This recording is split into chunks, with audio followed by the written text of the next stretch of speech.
oyentes. Bienvenidos a nuestro podcast en el que exploramos el fascinante mundo de la educación y su relación con el Estado y las políticas públicas. En este diálogo educativo, soy la docente magíster Gina Fernanda Pasaje Hidalgo y en el episodio de hoy vamos a sumergirnos en el papel crucial que desempeña el Estado en la configuración del sistema educativo y en la formulación de políticas que impactan a millones de estudiantes en todo el mundo. Para ayudarnos a entender mejor este tema, hoy tengo el privilegio de presentar a nuestros invitados. El rector magíster Luis Chalacán, la docente magíster Verónica Montilla y la docente magíster Liliana Vaca. Cada uno de ellos trae consigo una vasta experiencia en el campo de la educación y una profunda comprensión de cómo la política influye en la enseñanza y en el aprendizaje. Iniciamos con el profe Luis Chalacán, quien es un educador con más de 5 años de experiencia. Señor rector, ¿cómo se encuentra el día de hoy? Bien, muchas gracias, Gina. Es un gusto estar aquí. Muchas gracias también por invitarme. Bienvenidas también a las compañeras Verónica y Andrea y también a los oyentes.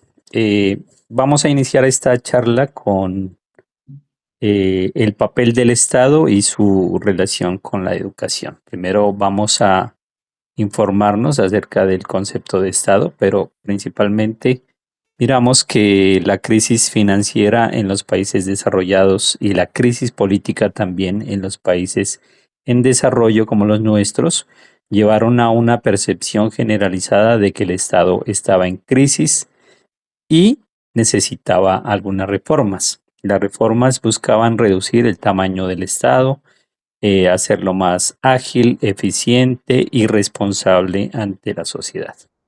Sin embargo, surgieron conflictos en cuanto al diagnóstico de la crisis y las estrategias de reforma. Así, vamos a definir qué es el Estado, ¿no? Ya que es fundamental para entender la reforma del aparato administrativo estatal como tal. A nivel abstracto, el Estado representa una relación de fuerzas que genera un pacto de dominio, siendo también el monopolio legítimo de la coerción según Weber. Sin embargo, también se puede concebir como el poder político ejercido de manera concentrada, autónoma y soberana a través de instituciones, funcionarios y procedimientos regulados. Profe Luis, esto me recuerda al autor Podcast, donde utiliza el concepto de Estado de manera ampliada para explorar cómo se aplican estrategias para construir reformas educativas y cómo se producen valores sociales y relaciones de poder a través de prácticas de gobierno. Se centra en ejemplos concretos como la iniciativa Teach for America para ilustrar cómo estas políticas reflejan y perpetúan ciertas relaciones de poder en el sistema educativo. Hola Gina, hola profe Luis. En este punto es importante retomar que esta tipología de Estado incide en el quehacer educativo cotidiano porque determina las prácticas que se deben desarrollar e incluso los contenidos programáticos que se deben impartir. En este sentido, retomando el caso argentino, durante la dictadura se clausuró cátedras, se persiguió contradictores y así la cotidianidad se impregna de las políticas educativas propuestas desde el Estado que determinan el devenir de las relaciones sociales y las construcciones colectivas como los imaginarios. Para el caso colombiano en particular, se espera que con el nuevo gobierno haya la posibilidad de transformar las políticas educativas y con ello los proyectos sociales que marchan a la par con las políticas estatales de educación. Sí, ¿no? Tenemos gran expectativa pues con el gobierno actual colombiano. Se ha propuesto varias reformas, varios comentarios buenos también, pero podemos decir que es indispensable la reforma del Estado, ¿no? Pues implica cambios en las relaciones entre el Ejecutivo, el Parlamento, la justicia, los agentes económicos y los ciudadanos. Esto abarca reformas fiscales, regulación del mercado, reformas judiciales, representación política, distribución de poderes y responsabilidades, rendición de cuentas, que a veces casi siempre todos los gobiernos nos quedan mal, los locales, y organización del gobierno en diferentes niveles. La reforma del aparato administrativo estatal implica o debe implicar cambios profundos en las relaciones de poder, la distribución del excedente social y en la institucionalidad pública, siendo un proceso político complejo que varía según las condiciones y fuerzas políticas de cada país. Muy interesante, profe Verónica y profe Luis. De antemano puedo contarles que Tomás Podcast aborda la intersección entre política, conocimiento y poder en el contexto de las reformas educativas. Podcast argumenta que la reforma educativa no solo implica cuestiones de producción social y regulación estatal, sino también la construcción de significados y relaciones de poder. Destaca la necesidad de comprender las políticas educativas en un sentido amplio que incluya no solo la política gubernativa y la legislación oficial, sino también iniciativas sociales y culturales. En este caso, me encantaría escuchar a la docente magíster Liliana Vaca, que nos va a contar sobre cómo concibe Paulo Freire la relación entre la educación y la política en su obra Política y Educación. Bienvenida, ¿Cómo profe. están, compañeros? Reciban un atento y cordial saludo.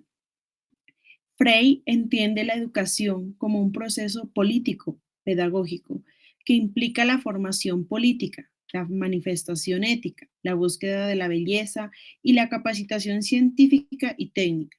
Para él, la educación es una práctica indispensable para los seres humanos, especialmente en su contexto histórico de movimientos y lucha, donde la historia se construye a través de controversias y conflictos que hacen necesaria la intervención educativa. Compañera Andrea, puedo afirmar que con relación a lo expuesto por usted, desde el inicio vengo diciendo que es necesaria la reforma de la educación, ¿no? Pero esta reforma debe ser algo como más profunda, que necesite también cambiar el Estado. Voy a traer a colación tres teorías que me parecen importantes mencionar, como la teoría de la selección racional, la teoría de la agencia y el neoinstitucionalismo. La teoría de la selección racional se centra en explicar el comportamiento humano a través de elecciones racionales basadas en cálculos de costo-beneficio individuales. Por su parte, la teoría de la agencia, derivada de la selección racional, se aplica a situaciones donde una persona u organización es contratada por otra para desempeñar un servicio que requiere delegación de autoridad. El problema radica en asegurar que el agente sirva lealmente al principal, especialmente cuando sus intereses no coinciden. Aquí es el caso, por ejemplo, de todas estas tramitologías que nos toca hacer. Traigo a colación pues lo que sucede ahora con el PAE, con los problemas que hay en la contratación y en fin, muchos otros, ¿no? Por su parte, y finalizo con el neoinstitucionalismo, que destaca la importancia de las instituciones en el funcionamiento de la economía y la sociedad. Muy interesante, profe Luis. Miren que podcast resalta la importancia de comprender los contextos sociales en la formación del profesorado y el funcionamiento de las escuelas, ya que estos influyen en la producción de valores y relaciones de poder. Se destaca la complejidad de las reformas educativas y la necesidad de un enfoque crítico que considere las dimensiones políticas, culturales y sociales involucradas en la producción de conocimiento y poder en el ámbito educativo. Profe Andrea, me gustaría hacerle una pregunta de cómo se relaciona el método Paulo Freire con una comprensión dialéctica de la educación.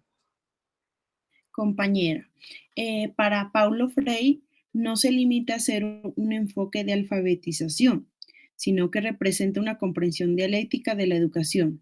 Este enfoque se centra en la preocupación por el proceso de conocer, donde tanto educadores como educandos asumen roles críticos como sujetos conocedores. Frey Destaca la importancia de que los educandos no solo adquieran contenidos, sino que los comprendan y los incorporen a su práctica de manera significativa, por lo cual es ahí donde nos dice que hay que prepararnos para la vida de manera significativa. En este punto es importante destacar que podemos identificar en términos muy generales dos tipos de Estado. Uno, el que intenta sostener el statu quo y otro que propende por la transformación social a partir de la reflexión crítica del contexto. Y los dos implican para la educación el rumbo que puede tomar la misma basada en políticas que se desglosan de su fundamentación. Entonces, retomando a Freire y considerando que estos tipos de Estado tienen sus objetivos, el tipo de estudiante que proyecta cada tipo será: el primero, un estudiante que sigue normas, que deduce instrucciones y fácilmente se acopla a un sistema que es superior a sí mismo.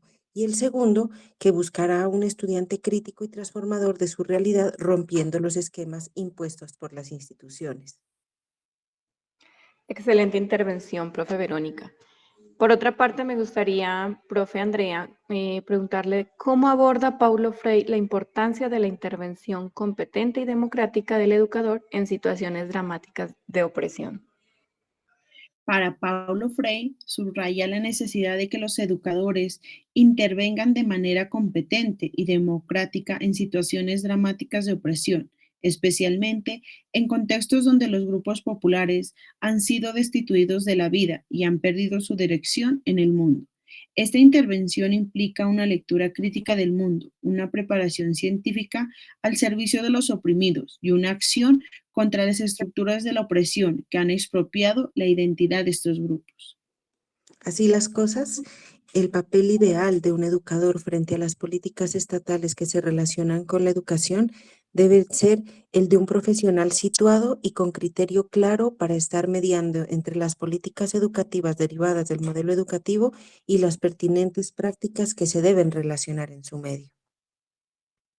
Excelentes intervenciones, participantes. ¿Cuáles podrían ser algunas conclusiones de lo charlado en esta tarde? Bueno, yo creo que retomando las últimas intervenciones de la compañera Andrea y Verónica, vemos que es necesario reformar el aparato administrativo del Estado, ¿no? Para hacerlo más democrático, eficiente, eficaz y orientado al usuario. Se reconoce que esta es una demanda universal, pero que en América Latina se han experimentado numerosos cambios en la gestión pública con capacidad de innovación y transformación de las relaciones entre el Estado y la sociedad. Sin embargo, muchas de estas reformas son discontinuas, efímeras, experimentales o localizadas, como lo es el caso de la educación y la forma como nuestro país quiere copiar los modelos de otros países. También es importante destacar que la educación será tanto más plena y cuanto más sea un acto de conocimiento, un acto político y un compromiso ético y una experiencia estética, y de esa manera lograr un mundo progresista y posmodernista donde el estudiante y el profesorado sean los protagonistas. Gracias, profe Gina, por permitir este espacio para dialogar sobre este tema tan importante y de total vigencia que nos debe motivar a reflexionar sobre nuestro quehacer mediador desde las aulas. Destaco de manera enfática el papel del docente como protagonista de la transformación social que desde sus conocimientos aporta a la construcción de nuevas y mejores sociedades. Muchas gracias a ustedes y queda claro que el Estado juega un papel indispensable en la educación y que las políticas públicas pueden tener un impacto significativo en la vida de millones de personas. Quiero agradecerles mucho a nuestros invitados por compartir sus conocimientos y perspectivas con nosotros hoy. Y a ustedes, queridos oyentes, gracias por sintonizar nuestro podcast. Esperamos que esta conversación haya sido informativa y les haya inspirado a reflexionar sobre el importante papel del Estado en la educación y las políticas públicas. Nos vemos en el próximo episodio.